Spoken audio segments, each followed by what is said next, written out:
हमारे हिंदू धर्म में महान ग्रंथ रामायण से जुड़ी बहुत सी कथाएं प्रचलित हैं, जो रामायण से जुड़े सभी महान चरित्रों का वर्णन देती हैं। सभी कथाएं कोई न कोई महत्व भी दर्शाती हैं और नीति का संदेश भी देती हैं। जिनमें से एक कथा है राम सेतु की। कहा जाता है कि जब लंकापति राजा रावण माता सीता का हरण करके लंका ले गया, तब भगवान श्री राम ने लंका पर चढ़ाई करने के लिए वानर राज सुग्रीव से सहायता ली थी। तब वानर राज सुग्रीव और हनुमान जी सहित सभी वानर सेना ने प्रभु श्री राम का साथ दिया। पर प्रभु श्री राम को लंका पहुंचने के लिए समुद्र को लांघना था, इसलिए प्रभु श्री राम ने समुद्र से रास्ता देने के लिए प्रार्थना की ताकि वो लंका पहुंच सके। प्रभु श्री राम को समुद्र से प्रार्थना करते हुए 3 दिन बीत गए, लेकिन समुद्र नहीं माना। तब श्री राम को उस पर क्रोध आ गया। बिना भय के प्रीति नहीं होती। लक्ष्मण, मेरा धनुष लाओ ताकि मैं अग्नि बाण से इस अहंकारी समुद्र को सुखा दूं।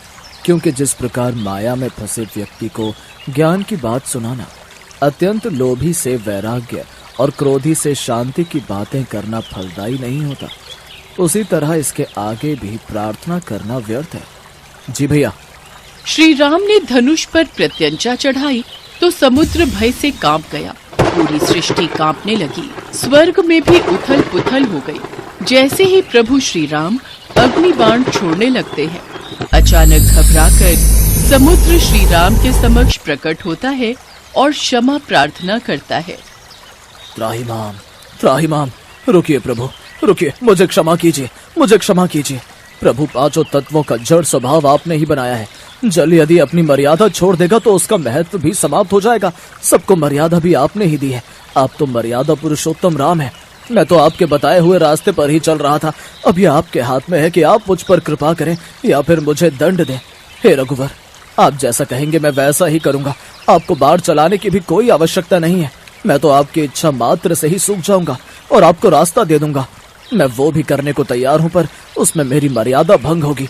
5 तत्वों आकाश, वायु, अग्नि, जल, पृथ्वी में से यदि किसी एक ने भी अपने स्वभाव को बदला तो उसका महत्व समाप्त हो जाएगा, उसकी मर्यादा भंग हो जाएगी, तो सृष्टि के संतुलन में विकार उत्पन्न हो जाएगा, जिससे इस धरती पर विस्फोट हो जाएगा। प्रभु, यदि आप प्रलय से पहले ही प्रलय लाना चाहते हैं तो आपको अधिकार है, अन्यथा इस ब्रह्मास्त्र से मेरी रक्षा कीजिए। प्रभु श्री राम तो स्वयं ही मर्यादा पुरुषोत्तम है।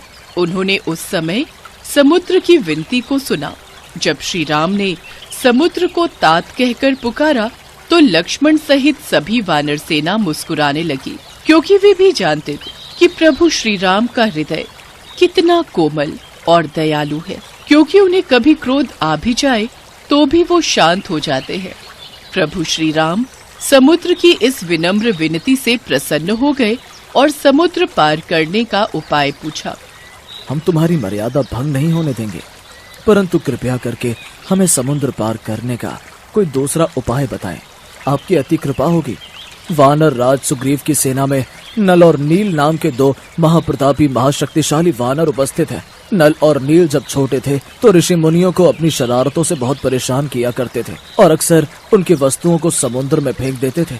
इन दोनों बच्चों से परेशान ऋषि मुनियों ने तंग आकर इन्हें श्राप दिया था कि जो भी वस्तु ये पानी में फेंकेंगे वो नहीं डूबेगी। इसीलिए आज नल और नील को बचपन से मिला श्राप आपके लिए उपयोगी साबित होगा। नल भगवान विश्वकर्मा के पुत्र हैं, इसीलिए नल शिल्प कला में भी निपुण है। आप समुद्र पर सेतु बनाने के लिए इन दोनों की मदद ले सकते हैं। आप इनकी सहायता से समुद्र पर सेतु बांध सकते हैं, क्योंकि इनके द्वारा फेंके गए पत्थर समुद्र में डूबेंगे नहीं, बल्कि ऊपर ही तैरते रहेंगे। आप लंका तक एक सेतु का निर्माण कर सकते हैं, जिस पर चलकर आप लंका तक पहुंच सकते हैं। मैं वचन देता हूं कि उनके द्वारा समुद्र में डाले गए पत्थरों से बने सेतु के निर्माण में मैं खुद भी सहायक रहूंगा। इस प्रकार समुद्र पर सेतु बांधने के लिए तीनों लोकों में आपका सुयश गाया जाएगा। हे रत्नाकर, हे सागर, हम तुम पर बहुत प्रसन्न हैं। तुम्हारी उदारता से हम तुम्हारे प्रेम के ऋणी हो गए, परंतु हमारी एक और समस्या का समाधान करो।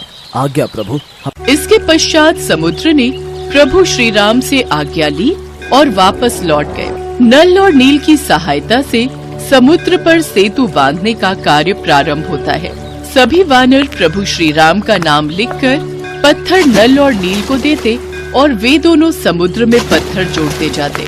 समुद्र ने सेतु को अपने कंधों पर संभाल रखा था। कहा जाता है ये सेतु 100 योजन लंबा और 10 योजन चौड़ा था, पर ये विशाल राम सेतु 5 दिनों में ही बनकर तैयार हो गया।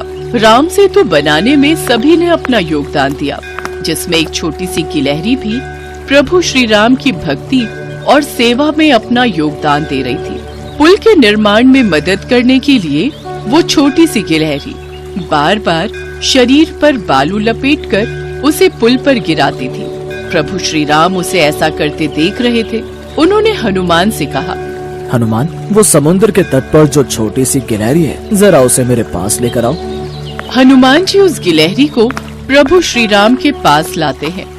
हे नन्ही सी जीव, तुम सेतु पर क्या कर रही थी? तुमको भय नहीं लगता कि तुम वानरों के पैरों के नीचे आ सकती थी, या कोई वृक्ष अथवा शिलाखंड तुम्हारे ऊपर गिर सकता था? प्रभु, आपके सेवकों के पैरों के नीचे मेरी मृत्यु हो जाए, यह तो मेरा सौभाग्य है।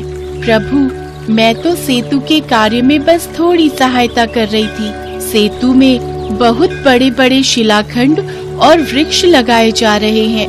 ऊंची नीची भूमि पर चलने में आपको कष्ट होगा, यह सोचकर मैं सेतु के छोटे छोटे गड्ढों में रेत भर देने का प्रयत्न कर रही थी। गिलहरी की स्नेह भरी कोमल बातों को सुनकर भगवान श्री राम प्रसन्न हो गए। उन्होंने अपने बाएं हाथ पर गिलहरी को बिठा लिया। जगत पालक ने उस जीव को वह आसन दिया जो किसी भक्त को भी प्राप्त नहीं होता। कहते हैं इस सेवा भाव को देखकर श्री राम ने गिलहरी की पीठ पर स्नेह से अपना हाथ फिराया। तभी से गिलहरी की पीठ पर प्रभु श्री राम की अंगुलियों के चिन्ह स्वरूप में 3 श्वेत रेखाएं बन गईं। प्रभु श्री राम का चरित्र ही ऐसा है कि हर कोई प्रभु श्री राम की भक्ति में लीन हो जाता है।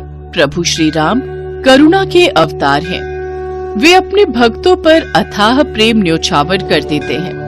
कहते हैं प्रभु श्री राम का नाम लेने से ही सारे काम सिद्ध हो जाते हैं।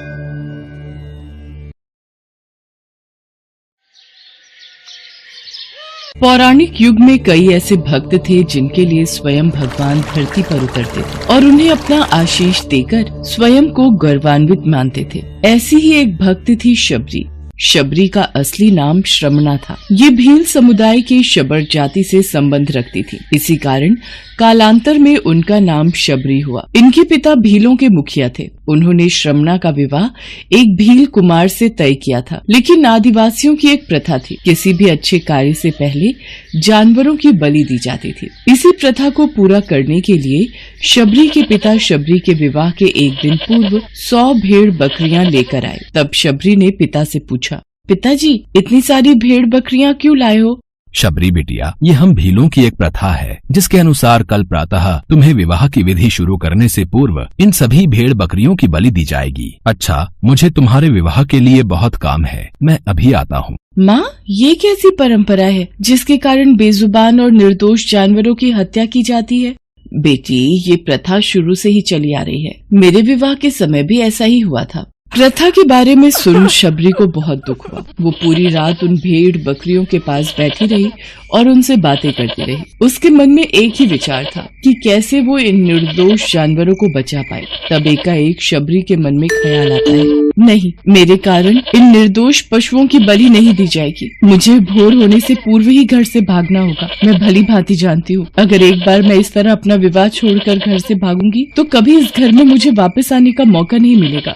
शबरी के माता पिता गहरी निद्रा में सो रहे थे। शबरी उनको आखिरी बार प्रणाम करके घर से निकल जाती हैं, जिसके बाद शबरी एक घने जंगल में पहुंचती हैं। शबरी जंगल में भटक रही थी। तब उसने शिक्षा प्राप्ति के उद्देश्य से कई गुरुवरों के आश्रम में दस्तक दी, लेकिन शबरी तुच्छ जाति की थी, इसीलिए उसे सभी ने दुत्कार के निकाल दिया। तेरा इतना साहस कि तू हमसे शिक्षा ग्रहण करने के विचार से आई है। तू एक तुच्छ जाति की भील कन्या है, इसलिए हम तुझे शिक्षा देकर स्वयं को पाप के भागीदार नहीं बना सकते। तू अभी के अभी ये आश्रम छोड़कर चली जा। तेरे लिए इस आश्रम में कोई स्थान नहीं है। ऋषिवर की बातों को सुनकर शबरी शांत भाव से उन्हें प्रणाम करके वहाँ से चली जाती है। शबरी भटकती हुई मतंग ऋषि के आश्रम पहुँचती है। प्रणाम मुनिवर।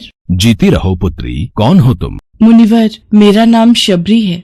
शबरी ने अपना परिचय देते हुए मतंग ऋषि से शिक्षा प्राप्ति की इच्छा व्यक्त की। मतंग ऋषि ने शबरी को सहर्ष अपने गुरुकुल में स्थान दे दिया। अन्य सभी ऋषियों ने मतंग ऋषि का तिरस्कार किया, लेकिन मतंग ऋषि फिर भी अपने कथन से पीछे नहीं हुए। उस दिन से शबरी ने गुरुकुल के सभी आचरणों को आसानी से अपना लिया और दिन रात अपने गुरु की सेवा में लग गई। शबरी जतन से शिक्षा ग्रहण करने के साथ साथ आश्रम की सफाई, गौशाला की देखरेख, दूध दोहने के कार्य के साथ साथ सभी गुरुकुल के वासियों के लिए भोजन बनाने के कार्य में लग गई। कई वर्ष बीत गए। मतंग ऋषि शबरी की गुरु भक्ति से बहुत प्रसन्न हुए। मतंग ऋषि का शरीर दुर्बल हो चुका था, इसलिए उन्होंने एक दिन शबरी को अपने पास बुलाया और कहा, पुत्री, मेरा शरीर अब दुर्बल हो चुका है, इसलिए मैं अपनी देह यहीं छोड़ना चाहता हूँ, लेकिन उससे पहले मैं तुम्हें आशीर्वाद देना चाहता हूँ। बोलो पुत्री, तुम्हें क्या चाहिए? हे गुरुवर, आप ही मेरे पिता हैं। मैं आपके कारण ही जीवित हूँ। आप मुझे अपने साथ ही ले जाएं।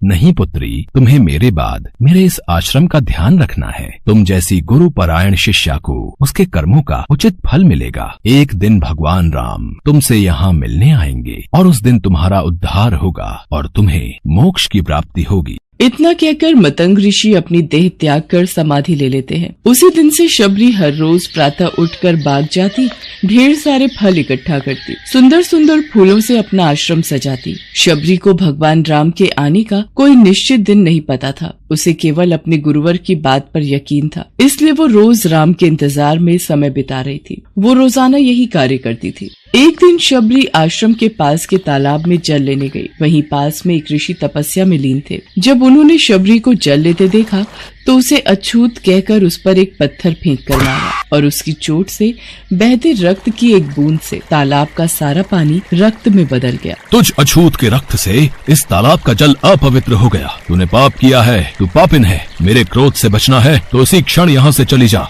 ऋषि के कटु वचन सुनकर शबरी रोती हुई अपने आश्रम में चली गई। उसके जाने के बाद ऋषि फिर से तप करने लगे। उसने बहुत से जतन किए, लेकिन वो तालाब में भरे रक्त को जल नहीं बना पाया। उसमें गंगा, यमुना, सभी पवित्र नदियों का जल डाला गया, लेकिन रक्त जल में नहीं बदला। कई वर्षों बाद जब भगवान राम सीता हरण के बाद उनकी खोज में वहाँ आए, तब वहाँ के लोगों ने भगवान राम को बुलाया और आग्रह किया कि वे अपने चरणों के स्पर्श से इस तालाब के रक्त को पुनः जल में बदल दे।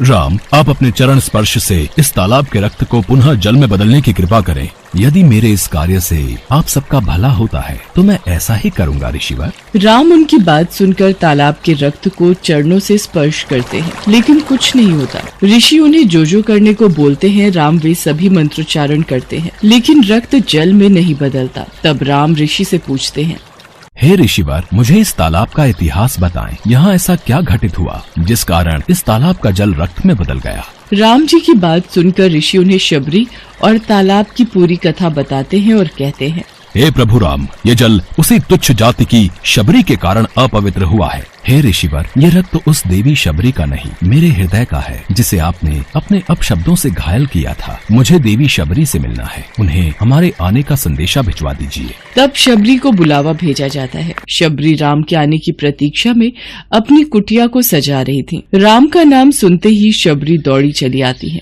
क्या मेरे राम आए हैं? शबरी के राम आ गए, मेरे प्रभु राम आ गए। मतंग ऋषि का कथन सत्य हुआ, मेरे राम आ गए। शबरी का उद्धार करने मेरे राम आ गए। जिनको देखने के लिए ये आंखें तरस रही थी, वो प्रभु श्री राम आ गए। शबरी मेरे प्रभु राम कहती हुई जब तालाब के पास पहुंचती है, तब शबरी के पैरों की धूल तालाब में चली जाती है और तालाब का सारा रक्त जल में बदल जाता है। तब भगवान राम कहते हैं, देखिए ऋषिवर, आपके कहने पर मैंने सब किया, लेकिन ये रक्त भक्त शबरी के पैरों की धूल से जल में बदल गया। राम की बातों को सुनकर ऋषिवर को अपने कथन पर बहुत ग्लानि होती है। शबरी जैसे ही भगवान राम को देखती हैं, उनके चरणों को पकड़ लेती हैं और अपने साथ आश्रम लाती हैं। उस दिन भी शबरी रोज की तरह सुबह से अपना आश्रम फूलों से सजाती हैं और बाग से चक कर सबसे मीठे बेर अपने प्रभु राम के लिए चुनती हैं। वो पूरे उत्साह के साथ अपने प्रभु राम का स्वागत करती हैं और बड़े प्रेम से उन्हें अपने जूठे बेर परोसती हैं।